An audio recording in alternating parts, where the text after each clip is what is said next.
Hi hello नमस्कार. मी शुभांगी तुमचं स्वागत करते पुन्हा एकदा आपल्या मराठी यूट्यूब चॅनलवर. तर झाली का सगळ्यांची दिवाळीची सगळी फराळ वगैरे बनवून शॉपिंग वगैरे. तर माझं इकडे दिवाळीचा पहिला पदार्थ बनवायचा चालू आहे. तर मी बेसनचे लाडू बनवत आहे. मी कालपासून स्टार्ट केलेलं आहे दिवाळी बनवायला, कारण कालपासूनच मुलींना सुट्टी लागली.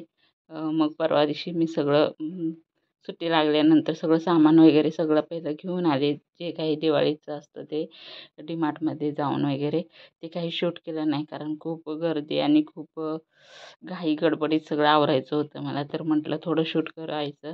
तर इकडं बेसनचा लाडू पहिला पदार्थ आहे, तर ते मी बनवायला घेतलेलं आहे दुपारचंच. तर सकाळी पण माझं थोडंफार बाहेर काम होतं, तर तिकडे वगैरे जाऊन आले. तर मग आता दुपारी म्हटलं बेसनचे लाडूपासून स्टार्ट करू.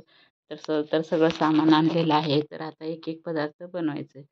तर पहिला म्हटलं गोड पदार्थापासून सुरुवात करायची. साफसफाई काही दसऱ्यामध्ये केलीच होती, अशी मी थोडी वरवरून अशी साफसफाई केली होती. तर खूप सारे दिवस झाले व्हिडिओ आलेच नव्हते, कारण एक्झाम चालू झाले की वेळच भेटत नाही. मुलींचा अभ्यास वगैरे असतो नंतर, त्यामुळे काही मी व्हिडिओ शूट नाही केले. मग त्या दोघींसाठी खूप वेळ द्यावा लागतो दोघींना. आणि अ, सकाळ दुपार त्यांचं टायमिंग जरा चेंज असलं की मग त्यांचा थोडा अभ्यास वगैरे घ्या इकडे तिकडे. परत मग घरातली कामं वगैरे ह्याच्यातच वेळ निघून जात होता. तर कसं समजतच नव्हतं, त्यामुळे व्हिडिओ काही घेतलेच नव्हते. तर आता इकडे बेसनचे लाडू आहेत, तर ते बनवायला घेतलेले आहेत. तर खूप मेहनत लागते, खूप वेळ लागतो बेसनचे लाडू बनवण्यासाठी. एवढा हात अवघडून यायचा ना काय विचारू नका. तर खूप सारं आमचं जेवण वगैरे सगळं झाले होते, भांडी घासायची होती. तर म्हटलं आज आज सगळंच हे बनवून घेते आणि नंतर सगळी खूप सारी भांडी पडणारच आहेत. तर मग नंतर एकदमच सगळी भांडी आहेत तर ती घासून घेता येतील. तर आज मी आहे ते करंज्या वगैरे बनवणार आहे. रात्रीच खोबरं वगैरे किसून घेतलेलं आहे. फक्त आता सारण तयार करायचं आणि करंज्या आहेत तर त्या बनवून घ्यायच्या आहेत. तर तुमची दिवाळीची जे फराळ आहे तो कुठेपर्यंत झाला ते नक्की कमेंट करून सांगा. तर इकडे आहे बेसनचं लाडूचं खूप बारीक गॅसवर खूप सारं त्याला म्हणजे हलवून हलवून हलवून खूप असंही मी व्हिडिओ शूट जास्त केला नाही, कारण म्हटलं जमते की नाही काय माहिती म्हणून. तर मला जेवढं पण आले लाडू व्यवस्थित छान असे लाडू जमले होते. खूप व्यवस्थित असं प्रमाण आहे ते घेऊन मी बनवले ते. दरवर्षी मी अ, हे करतेच, बेसनचे लाडू बनवतेच. पण तरी पण थोडंफार पण छान होतात माझे लाडू. पण मी शेअर वगैरे करत नाही, कारण काय माहिती एक परफेक्ट प्रमाण कसं कोणाचं, आणि जर आपण सांगितलं आणि कोणी काही केलं आणि चुकीचं झालं तर, म्हणून जे आहे ते मी माझं मीच करते. तर इकडे अ, असं खूप तूप वगैरे प्रमाणात घालून सगळं जे बेसन आहे तर ते मी भाजून घेते. तर इकडे बघू शकता छान असं आता थोडं थोडं तूप आहे तर ते सुटायला लागलेलं आहे. थोडंसं आता हलकं झालेलं आहे. मग हलवायला सुद्धा बरोबर येत आहे. तर आता इकडे मी अजून थोडंसं तूप घालून बघते, कारण थोडं मला घट्ट वाटते म्हणून. मग अजून 1-2 चमचे आहेत तर ते मी तूप घातलेलं आहे आणि परत हलवून घेतलेलं आहे छान असं. तर बघू शकता किचनवर खूप सारा पसारा आहे, कारण आमचं दुपारचं जेवण वगैरे म्हणजे झालं होतं आणि ती भांडी घासायची होती. तर म्हटलं आधी हे सगळं आवरून घेते, नंतर एकदम सगळी भांडी वगैरे किचन क्लीन करून घेते. आणि असं काही पदार्थ वगैरे बनवायचे म्हटले तर खूप असं भांडी वगैरे आहेत तर ती पडतात. तर खूप माझा हात आहे तो अवघडून आलेला. असा हात दुखत होता ना काही विचारूच नका.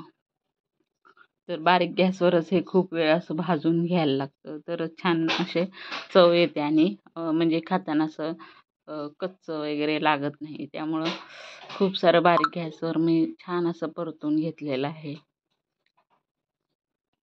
तर इकडे आता माझं जे पीठ आहे तर ते भाजून झालेलं आहे.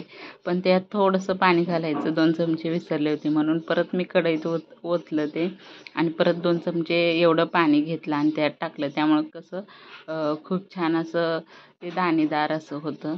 तर दिशाला वगैरे सुद्धा करायची खूप हौस. मग मध्ये-मध्ये ती थोडं हलवायची वगैरे. त्यांना सुद्धा माहिती पाहिजे आत्तापासूनच कशाप्रकारे बनवायचं वगैरे. तर त्या इन्वॉल्व होतात. म्हणजे कोणतेही काही करताना जरी आपण करंज्या, लाडू वगैरे काय करायचं म्हटलं तर त्यांना आवड असते बनवायची वगैरे. तर ती अशा आधीमध्ये येऊन लुडबुड करतच होती, झाले का झाले का कसं वगैरे काय. तर इकडं माझं पीठ आहे ते छान असं भाजून झालेलं आहे. तर ते मी आता एका ताटात काढून घेते आणि ते थंड होईपर्यंत तसंच ताटात ठेवणार आहे. पूर्ण थंड झालं की मग त्यात मी पिठी साखर वगैरे टाकून मग लाडू वगैरे आहे तर ते बांधून घेणार आहे. तर पूर्ण थंड झाल्याशिवाय पिठी साखर टाकायची नसते, नाही तर सगळं विरघळतं. त्यामुळं थंड होऊन देणार आहे आधी सगळं जे बेसनचं पीठ वगैरे भाजून घेतलेलं आहे तर ते. तोपर्यंत इकडं दोघींची तयारी चालू आहे. लायटिंग वगैरे लावायचं, नंतर तोरण वगैरे, रांगोळी हे ते करायचं चालू आहे. तर मी इकडे मस्त असे लाडू वगैरे बनवून घेतले, पिठी साखर वगैरे टाकून घेतली आणि असे मगज बीचे जे घरात होते माझ्याकडे तर ते मी म्हणजे बी होतेत ना, तर ते मी सोलून मग मी ह्याला लावलेले आहेत. तर मस्त असे लाडू झालेले आहेत तयार, छान मस्त असे एकदम गोल गरगरीत असे. तर मी थोडंच पीठ घेऊन बघितलं, आधी ट्राय केलं. नंतर आणि एकदा मला लाडू बनवावेच लागतील कारण एवढे संपणार नाहीत. तर असे मस्त असे लाडू आहेत तर ते बनवून झालेले आहेत बेसनचे. तर कसा वाटला व्हिडिओ नक्की कमेंट करून सांगा. थँक्यू. Bye bye.